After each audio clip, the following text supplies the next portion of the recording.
saba Waaqayyo Gooftaan jedhee hundumtu raawwata. Haalota laallee maaliif amma jamna abdii qabna abdii isa jiraata. Yeroo dura manne caala guyyaan fayyinaa onuutti dhiyaate. Kottaa qalbii jijjiirrannaa toomaa jennaa yoo Gooftaan mul'ate. Kottaan dammaqnaa yaa saba Waaqayyo kan Gooftaan jedhee hundumtu raawwata. Haalota laallee maaliif amma jamna abdii qabna abdii isa jiraata. Yeroo dura manne caala guyyaan fayyinaa onuutti dhiyaate. Kottaa qalbii jijjiirrannaa utoo maal jennaa yoo Gooftaan mul'ate. Yesuus hin dhufaa akkuma dubbatee. Yesuus hin dhufaa namni babdagatee.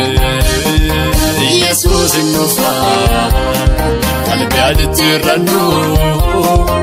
Yesuus hin dhufaa dhugaafaa jiraannu.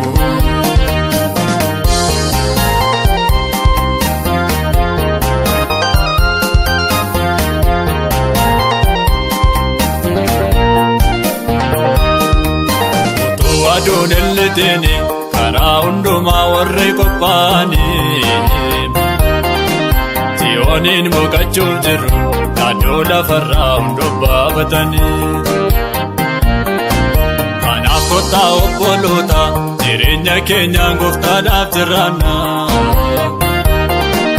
Utuu lafti nutti hin dhihin karaa jireenyaa sanaa barbaadannaa. Utoo aduun illiteeni karaa hundumaa warri qophaa'anii. Siyooniin boqachuu jiru naannoo lafarraa hundoo baafatanii. Kanaaf kottaa amantoota jireenya keenyaan Gooftaadhaaf jiraannaa. Utoo lafti nutti hin dhihin karaa jireenyaa sanaa barbaadannaa. Yesuus hin dhufaa akkuma dubbatee. Yesuus hin dhufaa namni babdagatee. Yesuus hin dhufaa qalbii jijjiirrannu.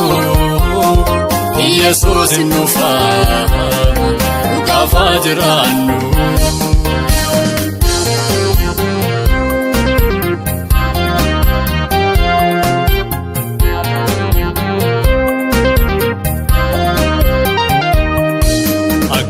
Jiraachaa jirra maalti guuteree keessa garaa keenya.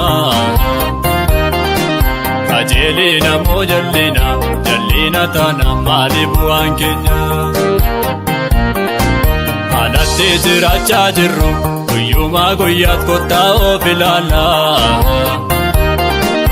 Akkarraa kanatti naafu guyyaa gaaf tokko boroo hin jaalala. Akkamiin jiraachaa jirra maalti guuteree keessa garaa keenya. Kajeelina moo jallina taana maali bu'aan keenya. Alatti jiraachaa jirru guyyumaa guyyaat kottaa of ilaallaa. Akkarraa kanatti naafu guyyaa gaaf tokko boroo hin jaalala. Yesuus hin dhufaa akkuma dubbatee. Yesuus hin dhufaa namni babdagatee. Yesuus hin dhufaa qalbii jijjiirrannu. Yesuus hin dhufaa dhugaafaa jiraannu.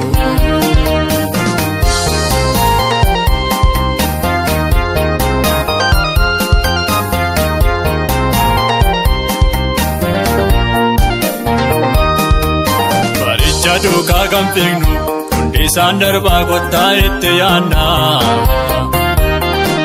Qajeelummaa isa jalqabaa karaa jireenyaa sanaatti deebina. Gaarii fokkaatee gowwoomsu baay'eetu jira bara kana keessa. Waaqayyoon sodaanna waan hundumaatti hin taane ogeessa. Baricha duukaa kan fiignu hundi isaan darbaa kottaa itti yaanna. Qajeelummaa isa jalqaba karaa jireenyaa sanaatti deebina. Gaarii fakkaatee gowwoomsuuf baay'eetu jira bara kana keessa. Maaloo Waaqayyoon sodaanna waan hundumaatti hin taane ogeessa.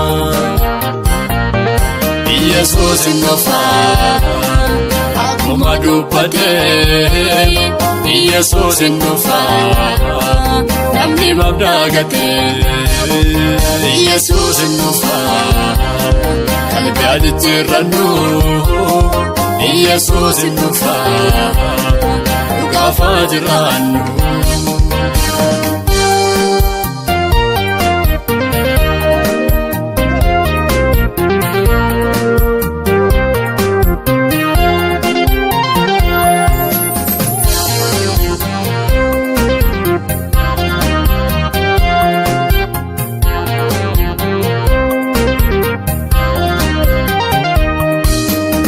Baaduu akarramnu kottaan dammaqnaa Yesuus mul'achuufi. Jabaannee qophoofna malee boruun deematee laftii bari'uufi. Alaa hundumaa obsanii guyyaa Waaqayyoo warri eeggatanii. Isaaniif laftiin bari'a jiraachuuf jirru waan hundaa darbanii. Irree baaduu akarramnu kottaan dammaqnaa Yesuus mul'achuufi. Jabaannee qophoofna malee boruun deematee laftii bari'uufi. Alaa hundumaa obsanii guyyaa Waaqayyoo warri eeggatanii. Isaaniif laftiin bari'a jiraachuuf jirru waan hundaa darbanii. Kottaan dammaqnaa Yesuus Waaqayyoo gooftaan jedhee hundumaa.